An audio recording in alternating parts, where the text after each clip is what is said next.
Hi, I'm Lisa Curcio, and I would love to welcome you here to Lisa's Stamp Studio.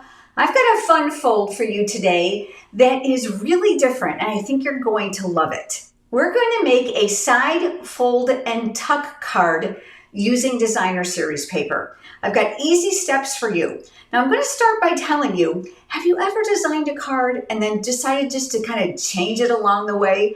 That's exactly what happened with this one. Now I want to give a huge shout out to Christine. She sent this card to us and I fell in love with the fold and then just dissected it to recreate it for you. Now I've got lots of variations for you. I'm going to demonstrate one for you tonight where I'm going to kind of make my own designer series paper. But my other samples show pre-made designer series paper and lots of variations for you. Now, as always, you're going to be able to find a free project sheet listed for you down in the video description below. It's going to lead you to pictures, cutting dimensions, and supplies for all the cards I'm going to share this evening. So make sure that you download that. In addition to that, we love to interact with you here during the live chat. Make sure that you log into your YouTube account, which uses your Gmail address. That's the only way YouTube will allow you to comment. I come back and I read every single comment. So your feedback is very important to me. With me in the live chat tonight, you'll see that name in blue, Gina Curcio Holly. Gina is my daughter. She works with me here at Lisa's Stamp Studio, and she is an avid stamper. We're here to answer your questions during tonight's premiere, so go ahead and make sure you put those in the live chat. All right, we're ready. Let's get started. The base of this card is really unusual. It's 4 1/4 by 8 1/2, and there is one simple score line. I'm using my Stampin' Up! Paper trimmer. It includes both the scoring and the cutting blades. They stay on that clear track at the same time. They just navigate up and down out of the way. Absolutely love this trimmer. Tried them all, by far the best. You'll find a ledge here at the top as well as one here at the bottom, which is going to keep your cardstock nice and straight. And if you're a scrapbooker, we got you covered. This goes just past 17 inches, so you can make larger cards as well. That score line is going to be at 3 inches. So I'm going to go ahead and I'm going to line that up, making sure my cardstock is nice and straight here by the ledge, and then we're going to score. I'm going to be using my bone folder to kind of reinforce that crease. So we're going to turn it, make it easy for my hand, and we're going to go over that. In your project sheet, I refer to this as the base, and we're going to start by working on this piece first before we build the other pieces of the side fold and tuck card. I cut a piece of cardstock here that is going to eventually fit on this side of the card base. And as I told you in the introduction, I was working with designer series paper initially, and then I thought, you know what? I don't have exactly what I need, and I know that you come across the same thing as well. So let's make our own. I'm going to place my grid paper underneath, just a scratch paper, and we're going to do some stamping. Now let me show you the bundle that we're going to be using. I'm going to be using the Tune-In bundle, brand new, lots and lots of fun. I thought this was a fantastic way not only to make shaker cards, you can see how fun that's going to be, but also to make some great birthday cards or to create announcements. And I think it's something fresh and different. It does have coordinating dies. Now you can buy them separately, but I always recommend buying in a bundle, which is going to save you 10%. I pulled out the little star geometric images here, and we're going to use those to create a random background. I'm going to use several colors. My first one is Daffodil Delight. Now, my best advice for you when you are creating your own designer series paper is to make sure that you use the entire perimeter of the cardstock. So I'm inking that up, and I'm going to stamp that here. I'm going to make sure too that I'm leaving room to add some other colors because that's what I want for this specific card. I like to stamp off all the excess ink, and just off camera, I have my Stampin' Scrub. One side is wet, one side is dry. It's a great way to clean your stamps. Many of you love a chamois. That's fantastic too. I'm switching over to a new ink color called Petunia Pop, and we're going to use that next. This is a very strong color, and I didn't want it to overpower the other ones that I'm using. So I'm going to ink it up, and I'm going to stamp off. Now I want to show you something. One great thing about these strong pigmented colors that they create graduated hues of tone. This means that one ink pad can give you several shades. So I'm going to ink this one up. I'm going to stamp off, and I am going to stamp here. And I'm going to repeat this and fill a little bit more of my background. Next, I have another new in color called Summer Splash, probably one of my favorites. Now, if you're not sure on the intensity, go ahead and stamp off and see which one you like. I'm going to use this one full strength, and I'm going to place that here. Let's go ahead and add a little bit more color over here. I'm going to use one more, that's Azure Afternoon. I chose this color because it's the same color as my card base, and I want some continuity. The beauty of Stampin' Up! Products is the color coordination. So the ink matches the cardstock and the markers and the accessories and so on. Making sure that my stamp is good and dry, we're going to ink this one up. I'm going to squeeze a little bit in here, and let's put another here. I'm going to bring in my silicone craft sheet for this next step. I love this little tool because it's going to keep my work surface sticky free. Adhesive, liquid glue, and hot glue will not stick to it. Over here, we're going to go ahead and attach that. I like to add all my adhesive using that silicone craft sheet. I'm using the Stampin' Seal Plus. It is very, very strong adhesive. So I'm going to use it around the areas that I need to stick my paper down. The great thing about that adhesive is you don't need to go crazy. It works really well. I'm going to open it up and I'm going to use it horizontally. I find I have much better success of creating that nice border all the way around by opening up the cardstock in a horizontal fashion so I can get that nice little border. Now let's work on the front panel for this card. I have two pieces of cardstock here. They're going to be the front panel, and I thought this was a little bit plain, so we're going to create a random background. Once again, this is another great way to create faux designer series paper.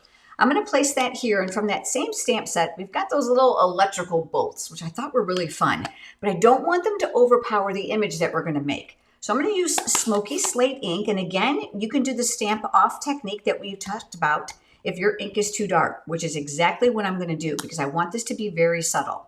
Once again, you want to make sure that your images are covering all areas of the cardstock. And if it's an image like this that's very random, or like the first one we used, don't be afraid to turn the stamp so that you've got all kinds of direction and patterns. Now that that's done, let's go ahead and let's flip that over and let's add our adhesive. This now is going to get bordered on top of this piece. Now I'm going to create a focal point for this. Now I'm going to caution you when you create your cards, I want you to be cognizant of size. And you're going to see on all my other samples, I have a wide variety of ideas for you. In addition to that, this piece can really be varied in size, and you'll see that as well. Let's work on that image now. I'm going to be bringing in my mini Misty for this next step. I struggle with basal joint arthritis in both of my hands. You can see how they're swollen. It's difficult for me to press, especially if I'm using large images. I'm going to bring in a piece of cardstock. This is basic white, and I'm going to work in the corner so I have perfect positioning for my image. From that stamp set, I've pulled out that little TV image, and you're going to want to place it face down on the cardstock where you're going to want it. The Mini Misty includes a foam mat so that if you're using photopolymer, it's going to give you the perfect elevation. This would be removed if you're using red rubber. I love this because you're going to find that this area is higher than the area of your cardstock, which means you're not going to have many boo-boos, if any at all. The best part is you're going to be able to get perfect alignment every time. I'm going to close the lid, which is going to pick up the image. Photopolymer is sticky, so it has a tendency to want to lift your paper. Just make sure it's back inside your corner. I'm moving over to my Tuxedo Black Memento ink. I'm going to ink up my image. Now the plate on this Misty is fantastic because it's flat to my work surface, so I don't have any bowing to worry about. Once the image has been stamped, I'm going to close it. Now this now has become my best friend. This little tool is linked for you on my website under Shop, My Favorite Things, and then Craft Room Favorites. That's done away with my pressing only because of my arthritis. So if you're good, you can go ahead and just press on that image. Now here is my image, and I'm happy with it, but I also think it could be a little bit darker. And here is the magic of the Misty. This is perfectly aligned still in the corner. I can re-ink it. I want those knobs really nice and black. We're going to close it again, and then we're going to go back over it and press. You can use your fingers. That works perfectly as well. And doesn't that look much better? Now we're going to keep it in here for the next step. I'm cleaning off my image with a damp microfiber cloth, and I have these linked for you as well on my website. You'll find that link information below. I love these because it's going to keep the lint off my photopolymer stamps. Just go ahead and carefully peel off your stamp, and then just wipe the surface. Now that we have our image here, let's go ahead and let's talk about what I want to put on the inside. There's this little static image in here that I love. I know you've seen these before when you've watched TV many years ago and there was no programming. So I thought, oh, that would be fun to create a background for what I'm going to place on the top. So I'm going to position it here where I want it.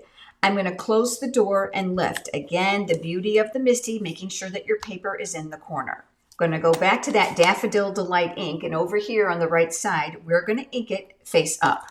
Now I know that's going to be a little bit strong, so I think I'm going to stamp off just a scrap piece of paper and just a little bit of a press. So that's going to bring off that first layer of ink, and then you can press here to get a very, very light tone. Now I know that's super hard to see, but that is exactly what I'm after. I'm cleaning the stamp once again, making sure that it's dry. Now that we've got that cleaned off, I just lifted it, and I'm just going to line this up kind of where I want it. And you can change the direction of the image. There's really no right or wrong way. Once I have it where I want it, we're going to lift it. I'm using Petunia Pop, and I'm going to ink that up. I'm going to bring in my scratch paper, and we are going to stamp off so that it's a little bit lighter, and I'll stamp that here. I'm thinking I'm going to want to squeeze in another color. I've cleaned off and peeled off the stamp, and I'm going to place another image down here. I'm going to press and lift, making sure my cardstock is in the corner. This now is the Summer Splash. We're going to ink that up. I'm going to bring in my scratch paper once again, and I'm going to stamp off. This image now is going to go here. And now I'm going to place my image next to it one more time, close the door and lift. And I'm moving over to the Azure Afternoon. That was one of the blue colors that we used that matches the card base. I am going to stamp off, and I'm going to stamp that here. You're going to see I got a little bit extra room, right?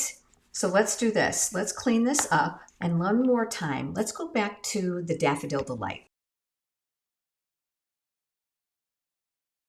We're going to do one more thing with this while it's here in the Misty.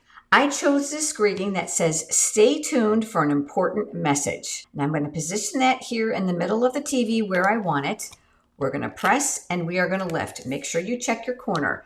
Because this has some very solid images and I have pretty weak hands, I want to make sure that I can stamp it more than once if I don't get a perfect image the first time. So I'm going to go ahead and I'm going to stamp it. You can use your fingers or, of course, use this favorite tool of mine, and we're going to lift. Now, I want this darker. I want to make sure that black is really standing out. So let's go over that one more time. If you get ink here on your clear mat, don't even worry. The reason is because the stamp is higher than the actual outline of the frame of the Misty. So you don't have to worry about that any over-stamped ink on there. That looks so much better. Now there's one more image I wanted for my TV. So I'm going to move my magnet down, and this is those little radio antenna, and I'm going to actually pick that up as well, and I'm going to ink that up with the black Memento ink, and then we'll stamp that. And again, you can stamp it again if it didn't come out beautiful. I have one that's already colored for you, but I want to talk you through a little bit of shading tips while we're together. The Stampin' Blends markers are alcohol-based. I love them because if you've ever colored and you've gone over an area with a dye-based marker, you get the streaking, light and dark areas. And these are going to eliminate that. You're going to get both the light and the dark shade. They come inside the combo packet.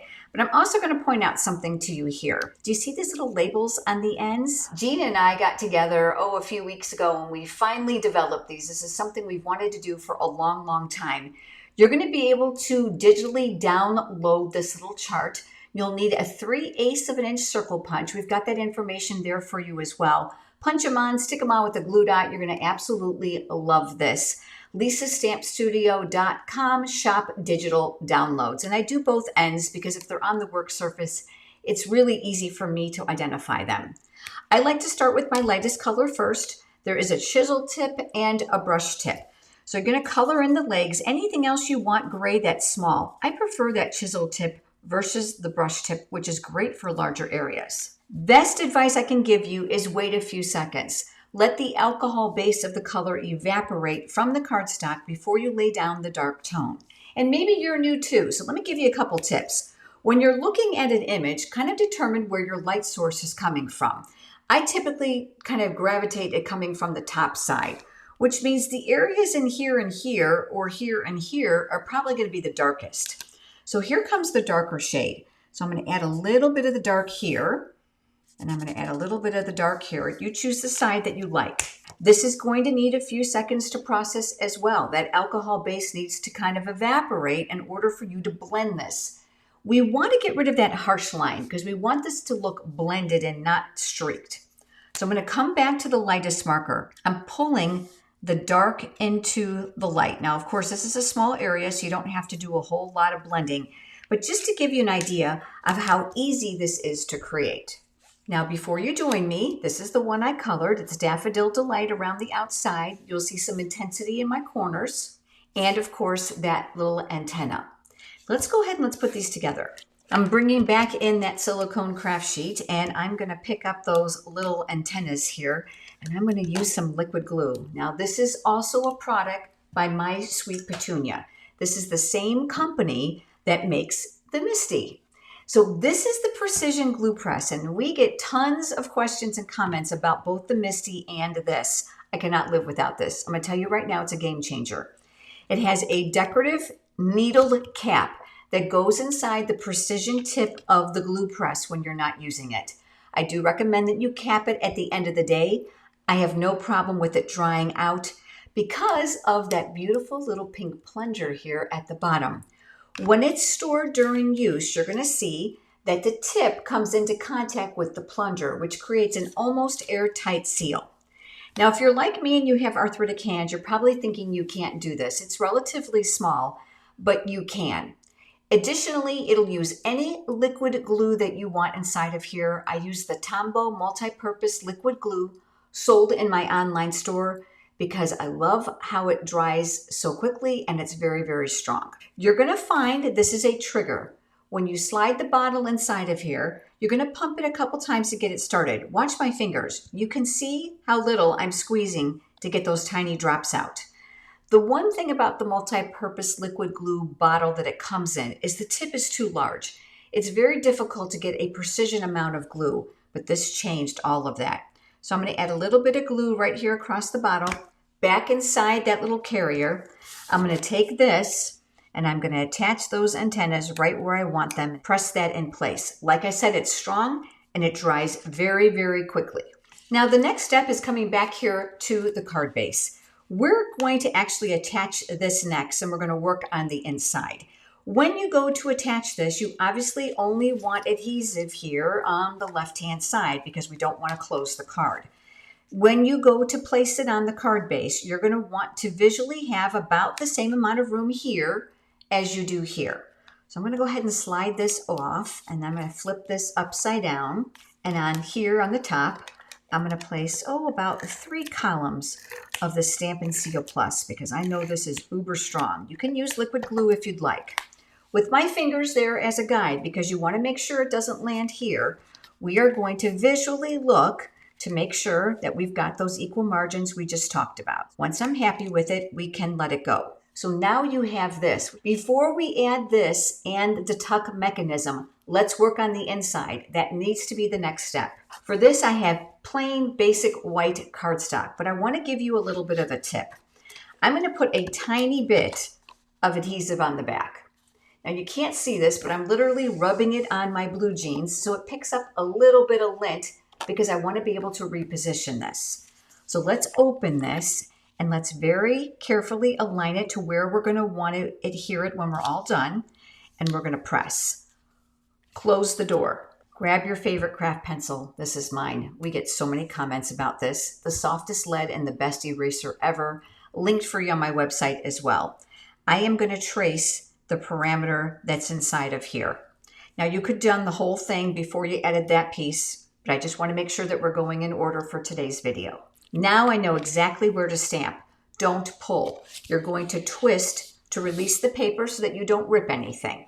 Now there's 2 things you can do here. You can go ahead and put it back inside your Misty if your greeting is very large and bold and you're worried about getting a nice solid image, which means you can repeat it. But in this case, my image is small. I have the happy birthday mounted here from the exact same stamp set. I'm going back to my black Memento ink pad and I'm going to ink it up. I need to stay on the left side of those pencil marks to make sure that it's going to stay well hidden from the front of the card. I'm also going to stamp it near the top because I want to make sure that I have room to write and sign.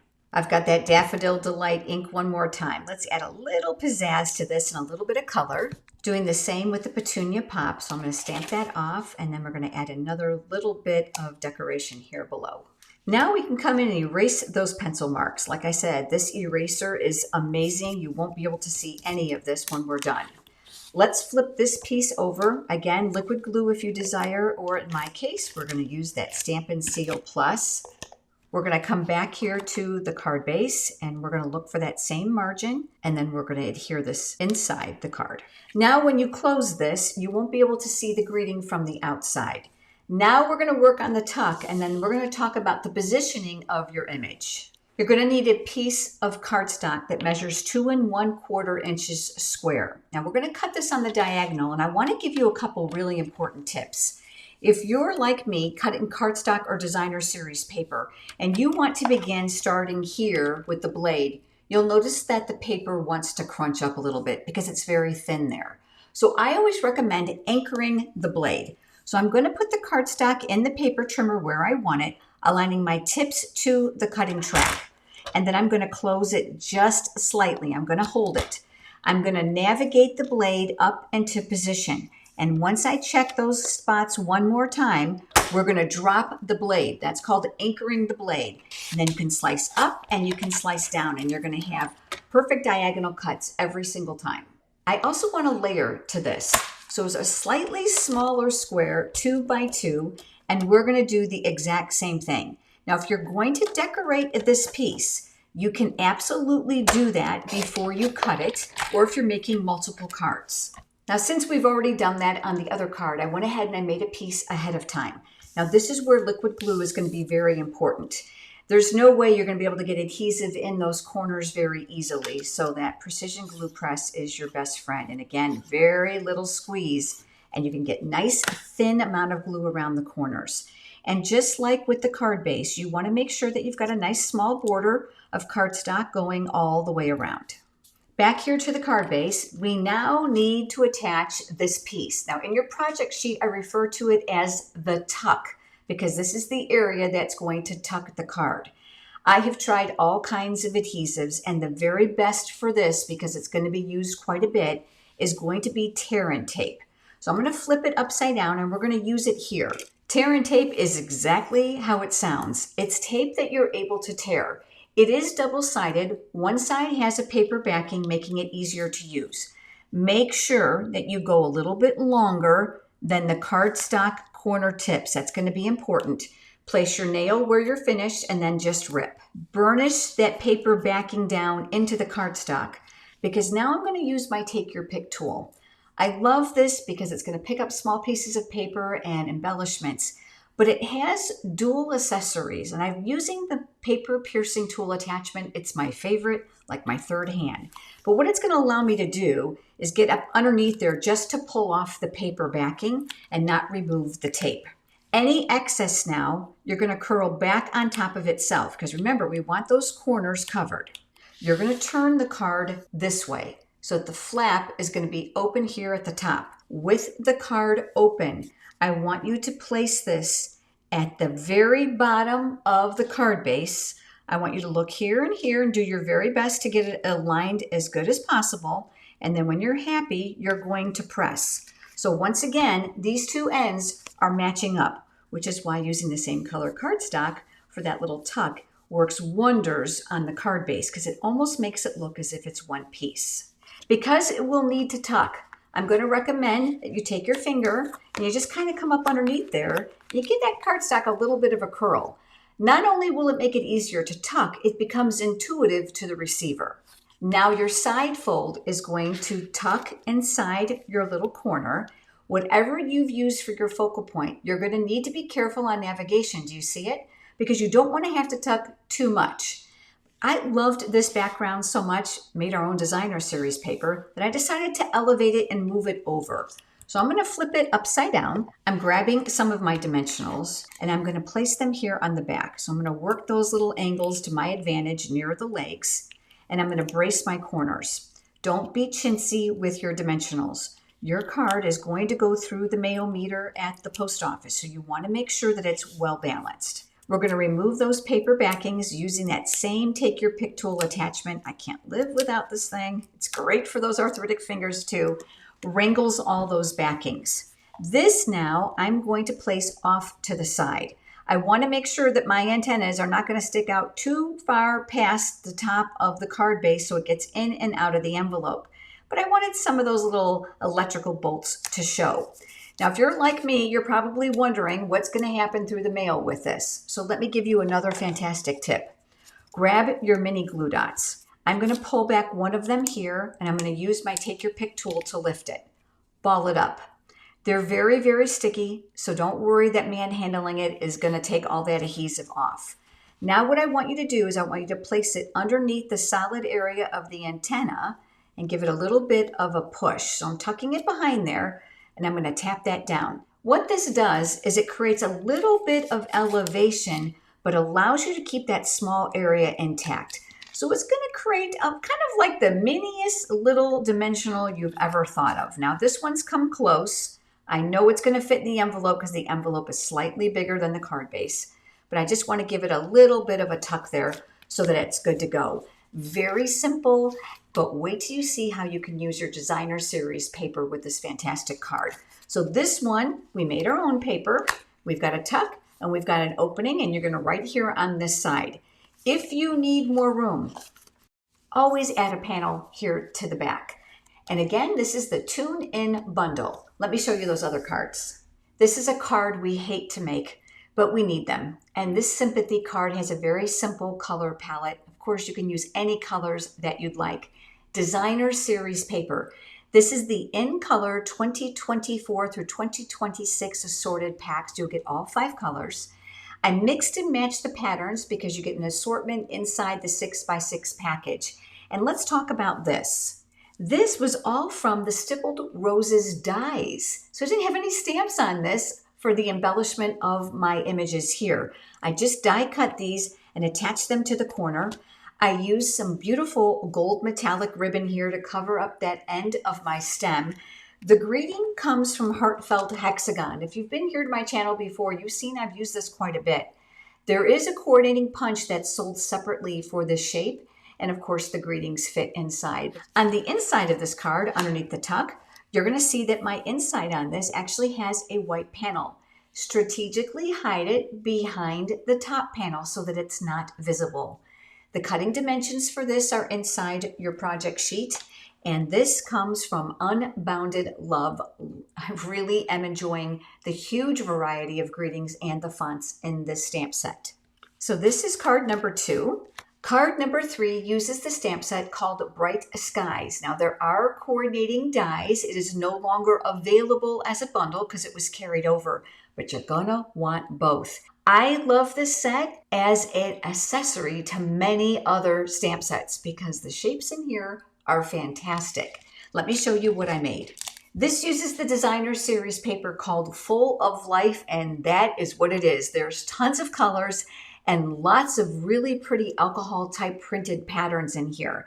Stamped that large cloud, die cut it with the coordinating dies, added some of those die cut raindrops, and this is a great get well card. So here is my tuck. Again, it's been loosened up so that your card will open. Feel better soon. Did you notice that the inside shape of this card is smaller than the inside shape of this card, which means you can change these up and be quite creative with this. So whether you want to have a white layer where you can actually stamp, or of course you want to create insides with designer series paper, this side fold and tuck card is lots and lots of fun and very easy to create. Now, as always, I love to know your favorite. Do me a favor, pop down right now in the comment and let me know which one you favor. Your feedback is always important as I'm designing. Now, before you go, there's a few things I want to make sure you know about. The first is Stamp Studio memberships. So many of you have emailed us saying, oh my gosh, I love this. Thank you. You are welcome. For $5 a month at level 1, you'll get a tutorial to your inbox every Monday morning at 9 a.m. Eastern Time. This is a project I don't share anywhere else. It's absolutely exclusive for the membership. There are pictures, cutting dimensions, step-by-step instructions, and supplies. Best part is if you are a Stampin' Up! Demonstrator, guess what? Nothing is watermarked. You are welcome to copy and share the photos, the tutorial, create cards from these samples however you'd like. You may not sell the tutorial. That's our only stipulation. But if you want a bit more, then you want level 2. Level 2 is everything in level 1 at $10 a month, but includes a monthly fun fold card. Again, lots of pictures and step-by-step instructions. You'll also get a discount in my PDF tutorial library, and I do random prize patrol winners every single month from level 2. We hope that you'll join us. You'll get all the information over on my website under memberships. Lisa's Stamp Studio is full of inspiration. Head over to my website and click on projects for lots more ideas. While you're there, check out my vast PDF tutorial library filled with hundreds of card samples for you for immediate download. And while you're on my website, scroll all the way to the bottom. There's a little form for you to fill out to be added to my free weekly e-newsletter so that you are always inspired and in the know on what's happening here at Lisa's Stamp Studio. As always, we thank you so much for being here, and I look forward to seeing you next time. Have a great day, everyone. Bye-bye.